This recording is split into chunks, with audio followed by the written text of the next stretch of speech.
karena Ibu Tika kemarin habis melakukan persalinan guys. Jadi perineum Ibu mengalami robekan, tetapi sudah saya jahit setelah Ibu melahirkan kemarin. Oh begitu Ibu.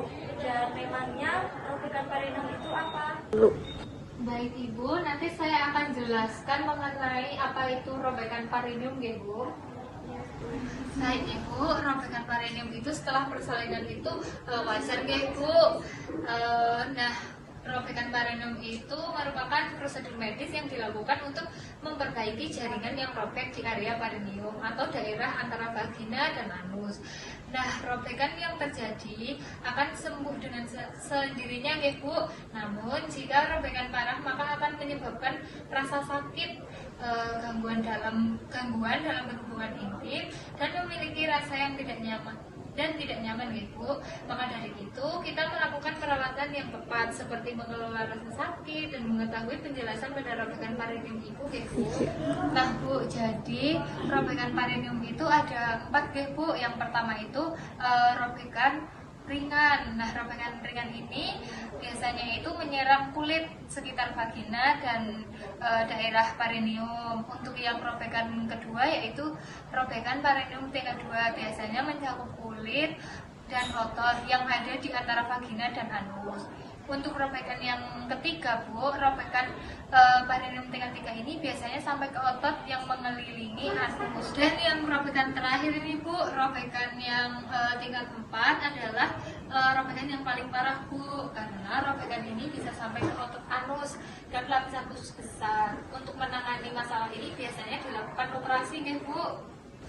Nah Bu, di robekan perineum ini ada pengobatannya Bu. Nah, dengan cara yaitu yang pertama Bu, penjahitan, yang kedua yaitu perawatan luka Bu, yang ketiga pengelolaan nyeri, yang keempat istirahat, yang seterusnya pemeriksaan lanjutan, dan yang terakhir itu terapi fisik. Jadi Ibu itu harus banyak-banyak istirahat Bu. Untuk geraknya itu jangan berlebihan, ataupun untuk yang mengangkat berat atau jalan-jalan gitu dulu di stop dulu Bu untuk kesembuhan robekan Ibu Nah Bu, ada nih faktor penyebab robekan perineum Ibu. Yang pertama Bu, persalinan vagina atau tekanan dan tarikan yang kuat saat bayi melewati jalan lahir dapat menyebabkan jaringan perineum robek Bu.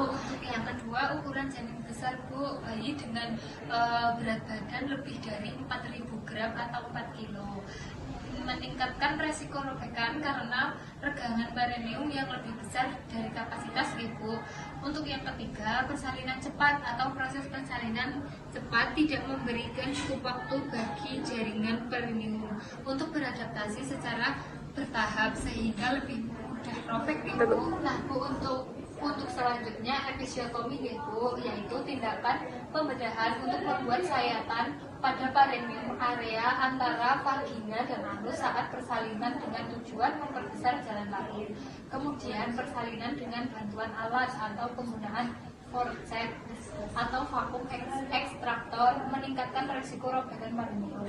Untuk yang terakhir Bu, posisi bayi yang abnormal atau misalnya nih presentasi wajah atau bayi lahir dengan posisi posterior atau kepala menghadap ke atas. Untuk faktor robekan perineum sendiri Bu, yaitu klinik gravida Bu, atau usia Ibu lebih muda, kurang dari 20 tahun. Terus episiotomi, bayi besar, persalinan lama atau cepat, infeksi atau jaringan perut sebelumnya. Nah Bu, di sini juga ada gejala robekan perineum Bu, yaitu robekan pada area vagina dan anus yang berasal dari vagina. Terus ada nyeri yang biasanya baru terasa setelah persalinan selesai. Kemudian perdarahan yang terus berlanjut meskipun hari-hari sudah keluar jika ruptur perineum tidak langsung ditemukan. Nah Bu, kemudian ada komplikasi robekan perineum, yaitu yang pertama Bu, nyeri yang terus-menerus, infeksi pada luka jahitan, luka robekan perineum terbuka kembali, perdarahan, nyeri ketika berhubungan intim, tidak bisa menahan buang air kecil atau buang air besar. Kemudian ada pencegahan robekan perineum, yaitu untuk mencegah terjadinya ruptur perineum pada saat menjalani proses persalinan melalui vagina, ada beberapa upaya yang bisa dilakukan oleh ibu, yaitu saat hamil, mengecek dengan benar dan hanya pada waktu yang tepat atau ketika ada kontraksi, menghindari pengecasan yang terlalu keras dan menghabiskan tenaga, melakukan pijat perineum bila sudah memasuki usia kehamilan 34 minggu untuk membantu pasien ini lebih mudah merekam ketika bersalin. Terus yang terakhir yaitu memilih posisi duduk atau berbaring menyamping saat melahirkan. Baik ibu, jadi robekan perineum sudah saya jelaskan ibu. Apakah ibu sudah paham mengenai robekan perineum bu? Sudah ibu. Baik, jika sudah paham, ibu bisa mengulas kembali apa yang sudah saya jelaskan. Baik ibu, bila ibu sudah paham, apakah ada yang ingin ditanyakan lagi bu? Tidak bu. Oh baik bu, kalau tidak saya izin permisi terlebih dahulu ya bu. Semoga cepat sembuh ya bu.